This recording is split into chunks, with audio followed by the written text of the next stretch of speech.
Well, all these stories, they have lots of details we want to show to readers so they would see the proofs of what we are saying in the story. But it's when you put all this data to the story, it becomes very complicated. It becomes very complicated even for me, the author. I'm not speaking even about readers, average readers in Azerbaijan and abroad. So we have to find a way to tell the story easier, to tell the story in pictures, to tell the story in graphics, to visualize it somehow, so people would understand the concept of it, even without reading the description of the chain of connections in words.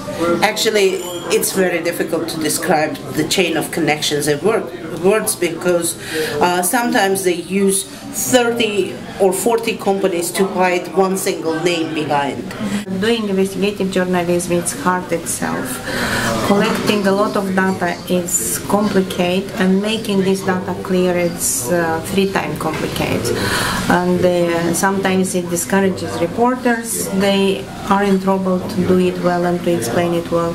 Sometimes it discourages the readers or the audience itself because it's complicated for them to understand.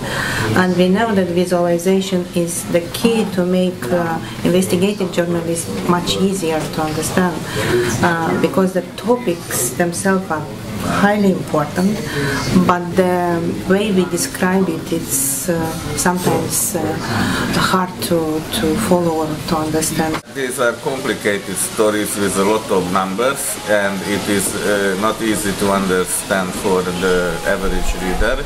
Therefore, we need visualization because it can make the numbers and the persons more appealing to the public. So every single story, even these easiest stories, you need to mention more than like 20 companies. It's impossible less than that because they were making really huge chains of companies in order to run their money. So it's very hard to expose in the story all this change of companies because readers will be just drowned in all these names. It will be really difficult for them to read it.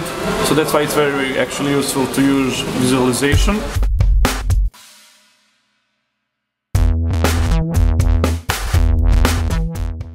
Well, it's not that we want to show people how much we work to discover these names behind all those matryoshkas, but also to let them understand how much effort is organized crime is putting into this, because organized crime is also spending efforts, and their work should be appreciated as well.